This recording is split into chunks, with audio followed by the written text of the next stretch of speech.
Hello and welcome to the SDG Салом. studio. Ба студияи бинои Созмони Милали Муттаҳид дар Нью-Йорк хуш омадед. Ман Шакунтала Санзиран ва мо дар конфронси оби Созмони Милали Муттаҳид 2023 қарор дорем ки бо ҳамраиси Ҷумҳурии Тоҷикистон ва шоҳигари Нидерланд баргузор мегардад. Боиси ифтихор аст ки имрӯз дар студия меҳмони мо ҳастанд Президенти Ҷумҳурии Тоҷикистон муҳтарам Эмомалӣ Раҳмон. Ҷаноби олӣ, пеш аз ҳама шуморо бо оғози муваффақонаи конфронси таърихии Созмони Милал оид ба масъалаҳои об ки кишвари шумо онро мизбонӣ мекунад табрик менамоям. Лутфан мегуфтед ки ин конфронс аз кадом ҷиҳат муҳим аст ва он аз дигар ҳамоишҳо дар масъалаҳои об чӣ фарқият дорад? Якҷоҳат ташаккур барои табрикатон. Шумо дуруст зикр кардед ки конфронси мазкур таърихӣ аст, зеро он дар таърихи Созмони Милали Муттаҳид бори дуввум баъди қариб 50 сол ба вуқӯъ пайваст. Мо мизбонони конфронс дар ин ҷода талошҳои зиёд кардем ва умед дорем ки он аз рӯи натиҷаҳои самарабахши худ таърихӣ хоҳад гардид.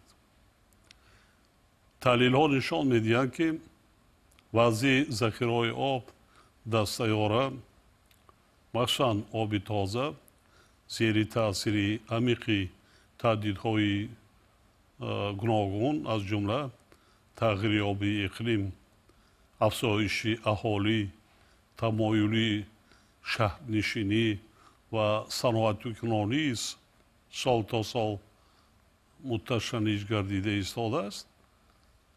барои ноилшавӣ ба ҳадафҳои рушди устувор аз ҷумла ҳадафи шашум ва дигар ҳадафҳои ҳамоҳанг шудаи байналмилалӣ марбут ба об моро зарур аст ки талошу амалҳои худро дар ин самт афзоиш диҳем. вобаста ба ин дар раванди омодагӣ ба конфронс мо таваҷҷӯҳи асосиро маҳз ба гирифтани уҳдадориҳо ҷиҳати роҳандозии иқдомоти нав ва суратбахшии амалҳои мавҷуда равона намудем. рӯзномаи амал дар соҳаи об ки мо дар душанбе муаррифӣ кардем имрӯз амалу уҳдадориҳои зиёдеро фаро мегирад ва бовар дорем ки зимни конфронси оби Нью-Йорк ин санад бештар тақвият хоҳад ёфт. дар ҳақиқат моро лозим аст ки дид ва муносибати худро нисбат ба муҳимтарин манбаи ҳаёт яъне захираҳои об тағйир дода мудирияти онро низ ба шакли нави самаранок ва бо усулҳои навоварона бароҳ монем. аҳамияти конфронс низ дар он аст ки маҳз дар ҳамин фурсати бисёр муносиб доир мегардад ва метавонад таҳаввулоти ҷиддиро дар ин самт ба бор оварад. Ташаккури зиёд. Албатта бисёр хурсандиовар аст ки конфронси мазкур тавонист ҷомеаи ҷаҳониро барои ҳаллу фасли масъалаҳои об ба ҳам оварад. Вале муҳим на ҳамоиш, балки натиҷа ва таъсири он барои ҳалли мушкилоти мавҷуда аст. Шумо иқдомҳои минбаъдаро оид ба таъсиргузориву самарабахш шудани конфронс чӣ гуна мебинед? дар воқеъ муҳим натиҷа аст. натиҷае ки хусусан ба кишварҳои осебпазир дар ҳалли мушкилоти об мусоидат намояд. боиси қаноатмандист ки шумораи зиёди уҳдадориҳои ихтиёрӣ аллакай ба рӯзномаи амал дар соҳаи об ворид гардидааст. мо бояд механизми самараноки пайгирии татбиқи ин уҳдадориҳоро баромонем. аз нигоҳи мо дар ин раванд бояд аз ҳамаи имкониятҳои мавҷуда истифода шавад. аввалан натиҷаи паёмҳои конфронс бояд ба дигар чорабиниҳои калидӣ вобаста ба об, тағйирёбии иқлим, пешгирии офатҳои табиӣ ва умуман ҳамаи масъалаҳои марбут ба татбиқи ҳадафҳои рушди устувор, ҳамбастагӣ ва ҳамоҳангӣ дошта бошад. дуввум, мавқеи мавзӯи об дар рӯзномаи созмони милали муттаҳид ва дигар созмонҳои байналмилалию минтақавӣ бояд тақвият дода шаванд. ҳамчунин ба мақсади назорати пайвастаи раванди татбиқи ӯҳдадориҳо аз ҷумла рӯзномаи амалии об зарур аст ки конферансҳо ва дигар ҳамоишҳои созмони милали муттаҳид минбаъд мунтазам сурат гиранд. ба ин хотир мо пешниҳод намудем ки конферанси навбатии созмон оид ба масъалаҳои об соли 2028 дар шаҳри душанбе дар фарҷоми 10-солаи амал об барои рушди устувор баргзор гардад. илова бар ин, зимни татбиқи ин амалу ӯҳдадориҳо ва умуман рӯзномаи амал оид ба об мо пешниҳод намудем ки раванди оби душанбе ҳамчун платформаи пайгирии васеъ истифода карда шавад. савум, ҷиҳати рафъи мушкилоти марбут ба об барои дастгирӣ аз кишварҳои камтараққӣ ва рӯбатараққӣ бояд ҳаҷми сармоя ва маблағзорӣ афзоиш дода шавад. шумо дар суханронии худ дар ифтитоҳи конферанс иброз намудед ки тоҷикистон таи 2 солаи охир масъалаҳои обро дар рӯзномаи ҷаҳонии рушд пеш мебарад.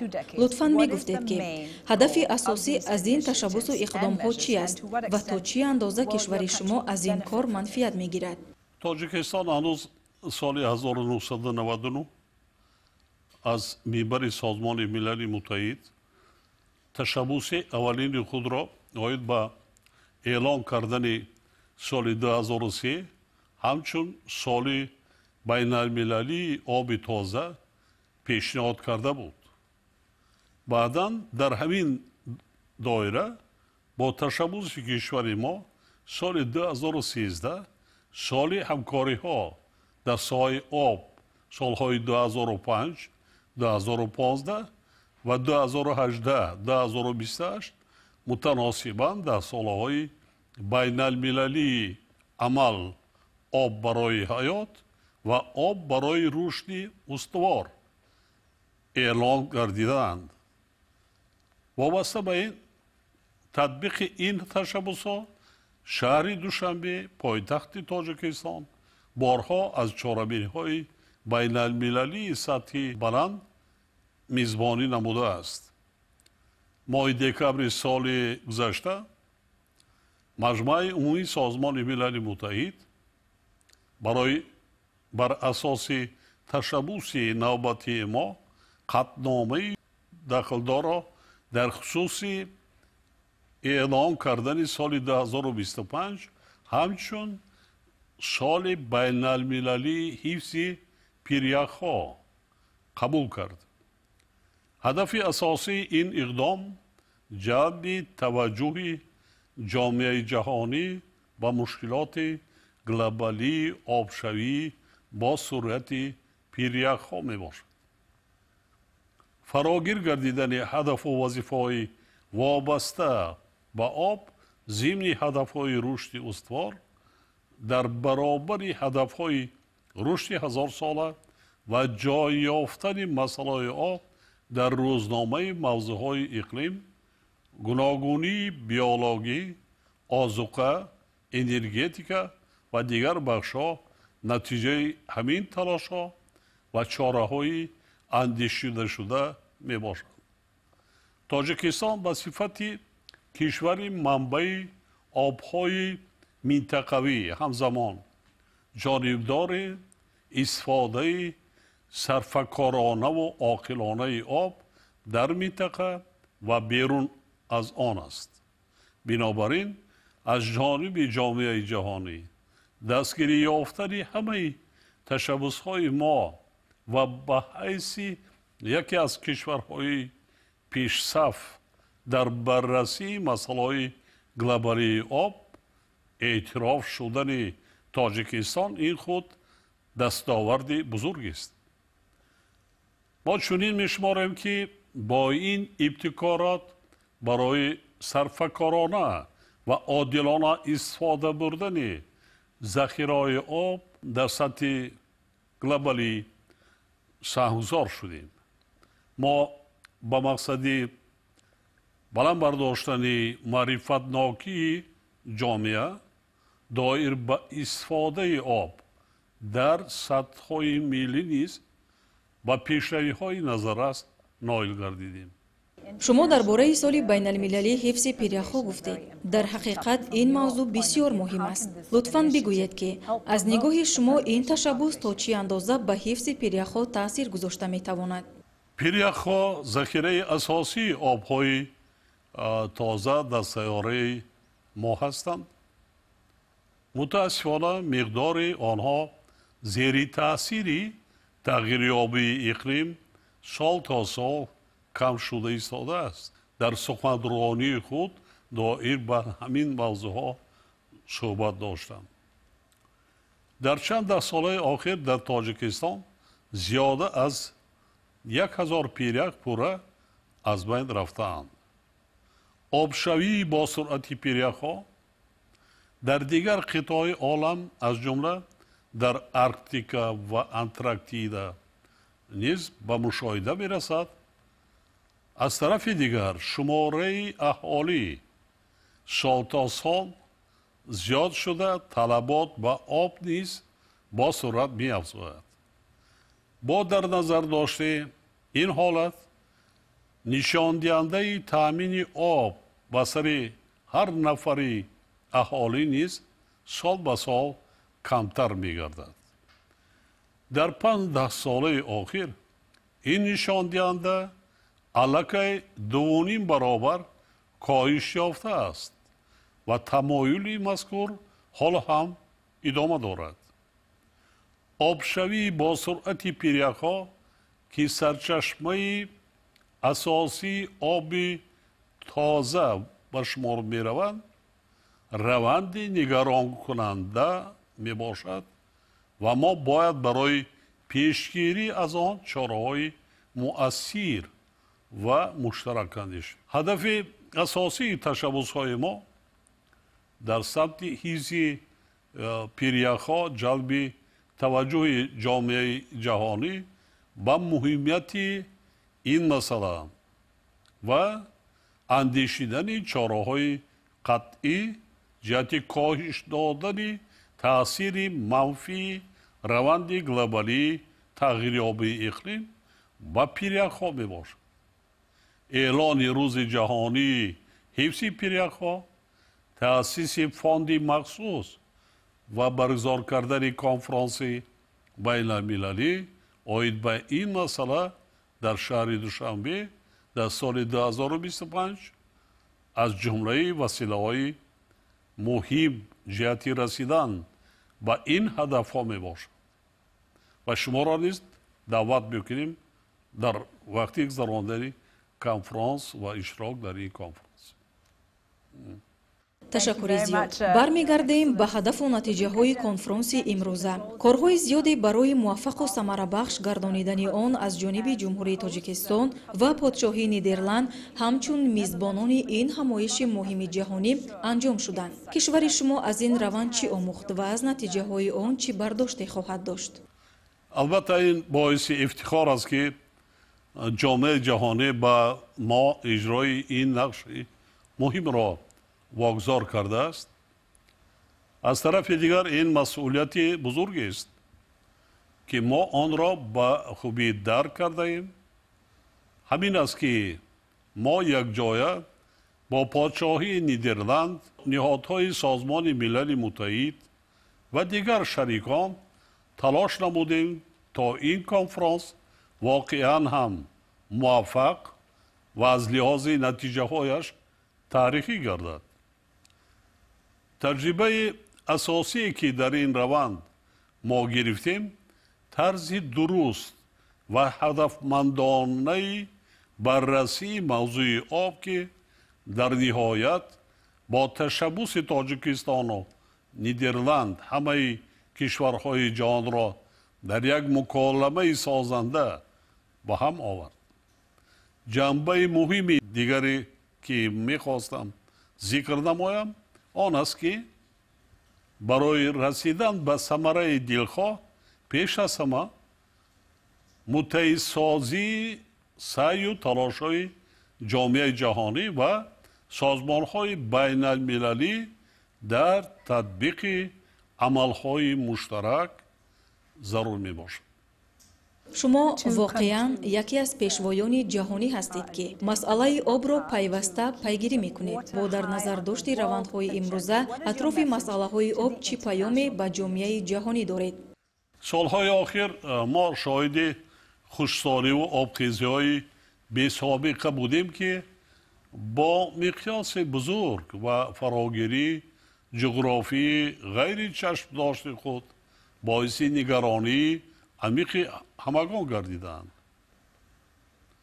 وضعیت خیلی نگران کننده است و آن را باید جدی گرفت. دور نمی رویم حتی زمستان خودی همین سال در بعضی کشورهای اروپایی در فصل زمستان، این در فرانسه و ایتالیا بیش از 2 ماه قریب 1 قطره باران هم نبود.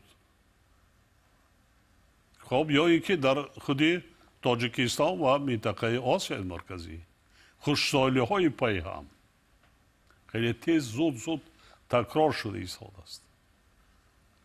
متاسفانه اقدام و عمل های سطح جهانی در این سمت هنوز هم کافی نیستند. هدف از تشبوس های ما در ساحه آب و حفظ پیریخ ها توسط دیپلماتیای آب و استفاده عاقلانه ذخیره‌های آن با جامعه جهانی تاکید نمودن مشکلات این ساحه و دریافت راه حل‌های آنها میباشد. در جهان کشوری نیست که از مشکلات آب وابستگی نداشته باشد. این مشکلات در ساحه گوناگون حیات مردم دنیا مشاهده می‌گردد.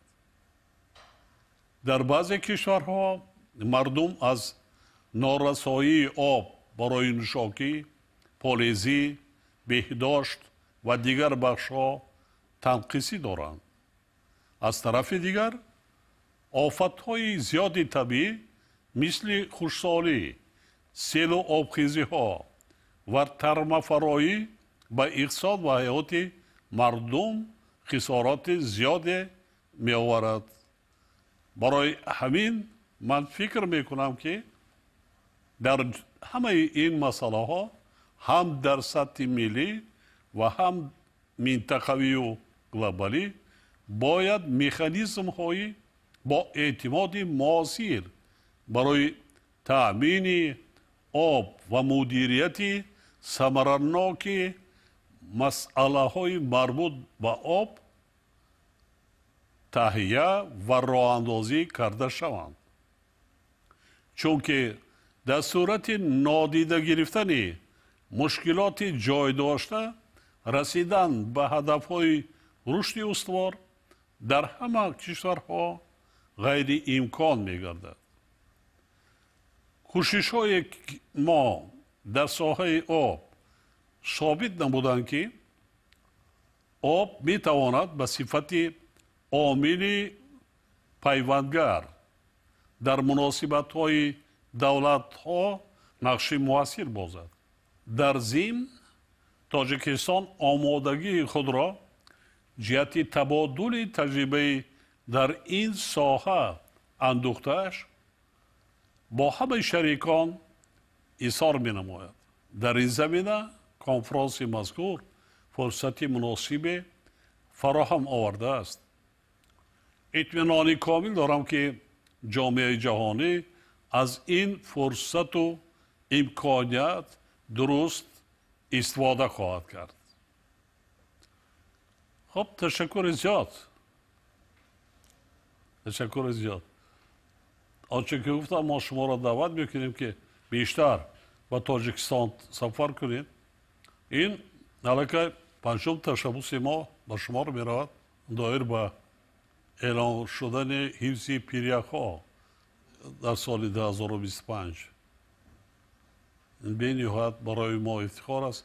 من فکر میکنم یکی از سرچشمه‌های آبی آشامیدنی در دنیا، آبی آشامیدنی با صفت، این پیریک‌ها به شمار میروند.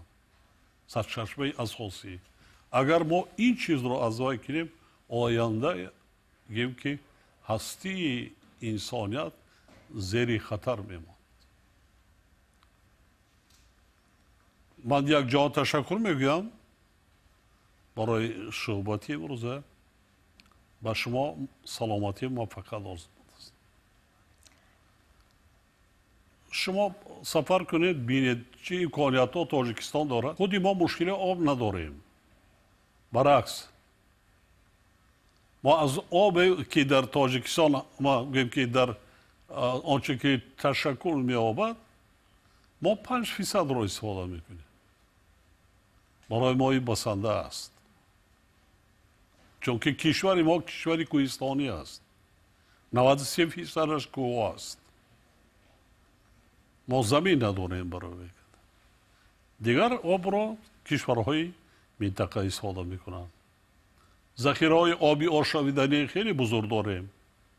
تنها یک ذخیره آبی با صفت آشامیدنی به نام کولی سریس اهالی کلی منطقه آسیای مرکزی را تا ابد بسنده است. از چنین کوه‌ها در کشور ما غیر پیریک‌ها صدها است. ما برای همین هم نه برای منفعتی تنها خود این تشبوس را پیشنهاد کرده ایستادیم، چون که همچون کشوری اگراری ما کشوری صنعتی حالا نیستیم. ما نیز از تغییر آبی اقلیم و از حد زیاد پرتافتن به اتمسفر گازهای گلخانه‌ای ما نیز زیان دیده ایستادیم. یعنی سرعتی آبشوی پیریک‌های تاجیکستان زیاد شده ایستاده است. خب در یک ظرف 50 سال آخر 1000 پیریک ما آب شده از بین رفت. ما که با میگم تکرار میکنم که ما کشور صنعتی نیستیم. از لحاظ پرتاب گازهای کربن ما در دنیا یکی قریب که ما گازهای گلخانه‌ای نمیپرتابیم به هوا. یا که از لحاظ استحصال انرژی سبز در دنیا جای ششم. این باهای یکی بانک جهانی است. تاجیکستان در جای ششم قرار دارد. از این لحاظ این روز میبینیم که در دیگر گوشه کنار دنیا در این پرابلم علاقه به سطح بسیار گلوبالی مثل مثلا سالهای آخر زود زیانی آن را ما احساس کرده ایستادیم. ما نباید مثل 50 سال یا که در 50 سال یک مراتبه داری با این موضوع گلوبالی رقم یک آن چیزی که به آب این حیات انسان وابستگی حیات انسان به آب است. ما تنها در 5 سال یک مراتبه زیر گویم که بحث مناظره قرار دهیم یا که مسئله گذاری میکنیم. ما نظری ما پیشنهاد ما این است که ما قریب باید هر سال هر 3-4 سال باید در گرد اطراف موضوع آب به خاطر تامین آب تامین آبی آشامیدنی با صفت به عالی خب در موضوع مسئله آب باید در روزنامه هر روزه تمامی کشورهای علایده منطقوی بین المللی سازمان‌های بین المللی باید باشد. باید یک نهادی باشد در سازمان ملل و نظر ما این هم است که یکی از باید معاونان سازمان مشتی سازمان ملل متحد باید به واسطه وابسته به مسائل مربوط به آب تعیین کرده شود که تمام ساختار نیازهایی که زیر رهبری سازمان ملل کار و فعالیت میکنند نسبت به موضوع آب باید متعهد کرده شود که از خودی که راهبر مشخص نظارت و ثمراناکی فعالیت این ساختارها را باید تحت نظارت خود قرار دهد که اینا ثمراناک باید کار و فعالیت کنند. با شما سلامتی میخواهم. سلامت باشید. تشکری زیاد محترم پرزیدنت. با شما سلامتی کامل خواهانیم. بگذار کنفرانس همه جهت موفق گردد. باری دیگر سپاس و تشکر به بینندگان ما برای با ما بودن. خیر.